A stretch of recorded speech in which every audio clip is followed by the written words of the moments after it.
झारखंड के जमशेदपुर से लापता हुई 28 वर्षीय ऋचा कुमारी को छतरपुर स्थित निर्वाणा फाउंडेशन के प्रयासों से उसके परिवार से सुरक्षित मिलवाया गया। निर्वाणा फाउंडेशन के संचालक संजय सिंह ने बताया कि यह युवती मानसिक स्थिति ठीक न होने के कारण घर से बिना बताए निकल आई थी और कई दिनों तक लावारिस हालत में भटकती रही। ऋचा कुमारी 6 दिसंबर 2025 को अपने घर से मात्र 50 रुपए लेकर निकली थी और अपना मोबाइल फ़ोन घर पर ही छोड़ आई थी। मां एवं भाई के निधन के कारण वह कई सालों से गंभीर डिप्रेशन से जूझ रही थी। 11 दिसंबर को दमोह में लावारिस अवस्था में कोतवाली पुलिस को मिली, जहां से उसे वन स्टॉप सेंटर पहुंचाया गया। वहां पूछताछ के दौरान वह अपने परिवार के बारे में कुछ नहीं बता पाई। सामाजिक न्याय विभाग के आदेश पर 31 दिसंबर को आश्रय के लिए छतरपुर के निर्वाणा फाउंडेशन में उन्हें भेज दिया गया। फाउंडेशन में रहते हुए उसकी देखभाल की गई। शुरुआत में उसकी मानसिक स्थिति ठीक न होने के कारण वह बहुत गुस्सा होती रही, चिड़चिड़ाती रही। धीरे धीरे सुधार होने पर लगभग 15 जनवरी के आसपास उसने बताया कि मुझे जमशेदपुर ले चलो। 30 जनवरी को उसने जमशेदपुर के सुभाष चौक पश्चिम मंदिर के पास का पता और एक मोबाइल नंबर लिखा तथा बताया कि उसका परिवार है। संजय सिंह ने तुरंत उस नंबर पर संपर्क किया और परिवार वालों से बातचीत की गई। परिवार के सदस्य छतरपुर पहुंचे और ऋचा को घर ले गए। मिलन के दौरान परिवार के लोग भावुक हो उठे। ऋचा के पिता ने कहा, बिटिया मिल गई है, बहुत अच्छा लगा। यहाँ के सेवा भाव को देखकर आंसू आ गए। वहीं बहन गीता कुमारी ने बताया कि बहुत ज़्यादा खुश हूँ। जब वह घर से निकली थी तब से पूरा परिवार सदमे में था। हमें उम्मीद ही नहीं थी कि वह वापस मिल सकेगी। हुई है बहन को देखकर इतने मेरे दिन को से पिछड़ी बहुत हुई ज़्यादा थी। खुश हूँ, बहुत ज़्यादा खुश हूँ सच में।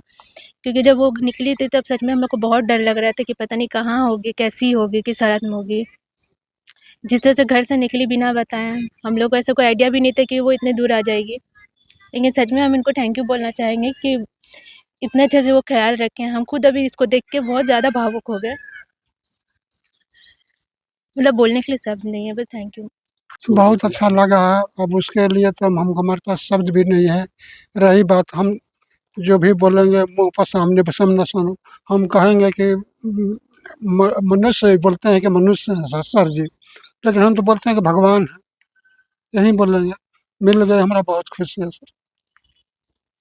जी, इस महिला का नाम है ऋचा कुमारी, जो लगभग 28 साल उम्र की है और ये बेसिकली जमशेदपुर से हैं ये लोग। और 6 दिसंबर को बच्ची अपने घर से बिना बताए निकल आई थी। पापा घर पे थे और उनको बस इतना बोला कि मैं थोड़ा बाहर जा रही हूँ बाज़ार तक, और वहाँ से निकल गई। उसके हाथ में सिर्फ 50 रुपए थे और मोबाइल भी घर के छोड़ के चली गई थी।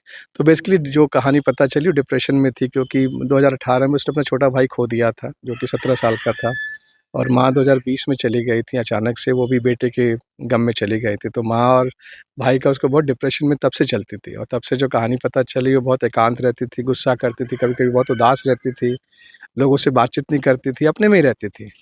और उसके लिए ये लोग जहाँ से बेसिकली थे, वहाँ से शिफ्ट करके जमशेदपुर आ गए थे। फिर वहाँ वो काम भी करती थी 2-3 साल, ताकि उसका खुल जाए, उसका मन लगने लगे, वो सदमे से बाहर आए। तो बंधक बैंक जो बता रहे थे, वहाँ कस्टमर केयर का काम भी करती थी। उसने 1 डेढ़ साल काम भी किया, लेकिन वहाँ लेट नाइट सिटिंग होती थी। फिर वहाँ से छोड़ के वो घर के बगल में बड़ा मॉल है, वहाँ पे वो जॉब करती थी।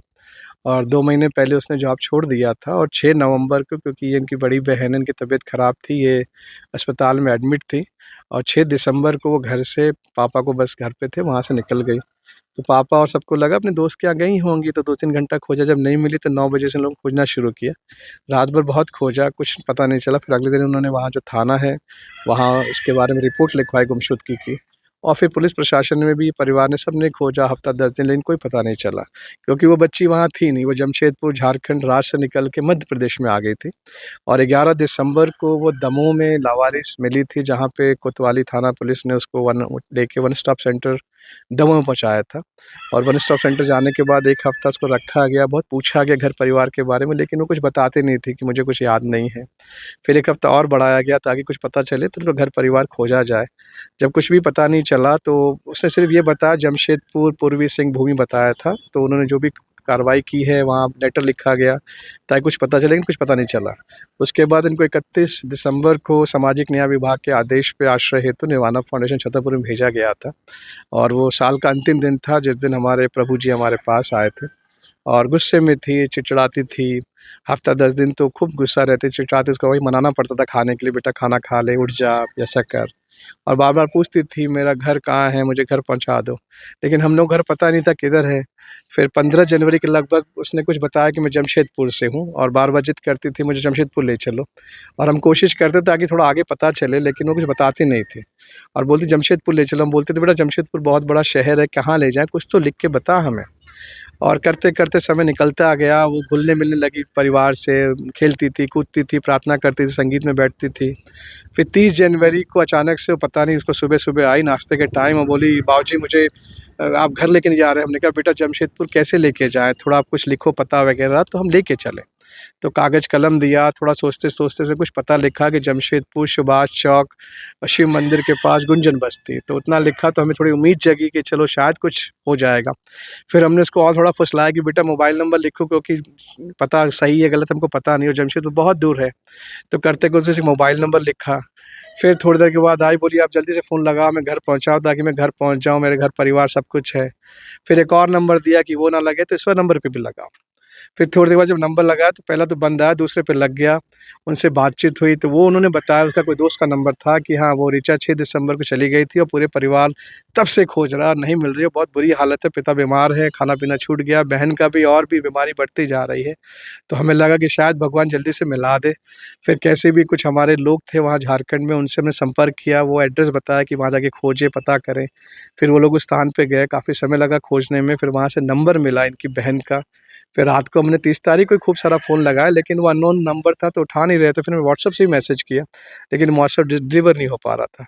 अगले दिन सुबह 1 तारीख को दोबारा हमने कोशिश की, फिर नॉर्मल एसएमएस मैसेज भेजा ऋचा के बारे में, और जैसे ही इन्होंने पढ़ा तत्काल फ़ोन लगाया और जैसे इनको सब बताया कहानी कि ऋचा हमारे पास है और 6 दिसंबर को निकली थी और 11 को दमोह पहुँची, 31 को हमारे पास है, तब से हमारे पास रहती है, ऐसी उसकी हालत है और बहुत अच्छे से रहती है। पूरा परिवार खुशी से बहुत रोने लगा था, क्योंकि एक पिता जो आप देख रहे बगल में खड़े हैं, ये रिटायर्ड है बेचारे, 10 साल पहले रिटायर हो गए थे, और पत्नी का खोने का दर्द, बेटे का खोने का दर्द और एक बिटिया, जवान बिटिया खोने का दर्द बहुत होता है। तो 1.5-2 महीने से बेचारे खाना-पीना छूट गया, तो बहुत बीमार भी थे, और जैसे ही पता चला ऋचा जीवित है और अच्छे से है, सब लोग बहुत खुश हो गए, बहुत रोने लगे और बोलने लगे, "आप कहाँ हैं? रास्ता बताइए, जल्दी से आएँगे।" फिर उन्होंने कोशिश भी की आने के लिए 1-2 तारीख को, लेकिन जमशेदपुर और छतरपुर में बहुत दूरी है, ट्रेन का कन्फर्मेशन सीट नहीं मिल पाया था। फिर एजेंट के द्वारा 9 फरवरी को उनको सीट मिला, तो 9 को वहाँ से निकले। कल रात को 3 बजे दमोह पहुँचे और सुबह बस पकड़ के वो छतरपुर पहुँचे हैं, और बेटी से मिलके बहुत खुश हुए, बहुत भावुक हुए, बहुत धन्यवाद दिया निर्वाणा का। तो हमने समझाया हम लोग का जीवन यही है, यहाँ बिछड़ों को मिलाया जाता है, और प्रभु जी की कृपा थी कि और एक बिटिया अपने परिवार, अपनी बहन, अपने पिता के पास आज खुशी-खुशी विदा होके कल जमशेदपुर पहुँच जाएगी। इनका शाम का ही टिकट है दमोह से, और एक परिवार मिल जाएगा, इससे बड़ा कोई काम नहीं होगा। तो ईश्वर का पुनः धन्यवाद कि एक और बिछड़ा परिवार उनको मिल गया, और बड़ी अच्छी अवस्था में, जीवित अवस्था में मिला, जो कि ये लोग नहीं सोच पा रहे थे, क्योंकि 2 महीना बहुत समय होता है आज के टाइम पे किसी बिटिया का खोना, स्त्री का खोना, और आज मिला तो बहुत अच्छा लगा उन लोगों को, और आज वो विदा होके अपने घर परिवार में कल पहुँच जाएगी। छतरपुर का रावत स्टोर इस वैवाहिक सीजन पर लेकर आया है ऑफर्स की भरमार। ब्रांडेड बर्तनों के साथ साथ ढेर सारे उपहार। अमेरिकन टूरिस्टर, सफारी, वीआईपी जैसी ब्रांडेड कंपनियों के बैग्स पर पाएं 50 से 80% तक का डिस्काउंट। 3 पीस का ट्रॉली बैग सिर्फ 5,500 रुपए में। 101 पीस से लेकर 151 पीस तक के दुल्हन किचन सेट की विशाल रेंज ऑफर्स रेट पर उपलब्ध है। शादी विवाह के लिए स्टील, पीतल, तांबे और कांसे के बर्तनों की विशाल रेंज आकर्षक दामों पर उपलब्ध है। शादी विवाह में दिए जाने वाले गिफ्ट आइटम का अनूठा संग्रह, इसके साथ ही मिट्टी के बर्तन, ग्लासवेयर आइटम, क्रॉकरी और प्लास्टिक आइटम की आकर्षक रेंज हार्डवेयर और होम अप्लायंसेस पर भी उपलब्ध है। तो रावत स्टोर्स पर आइए और पाइए शादी की खरीदारी का किफायती मौका। फ्री होम डिलीवरी भी उपलब्ध है। अधिक जानकारी के लिए हमें व्हाट्सएप कॉल या इंस्टाग्राम पर फॉलो कर सकते हैं। हमारा पता है रावत स्टोर्स, चौक बाजार, पुराना उपभोक्ता भंडार, छतरपुर।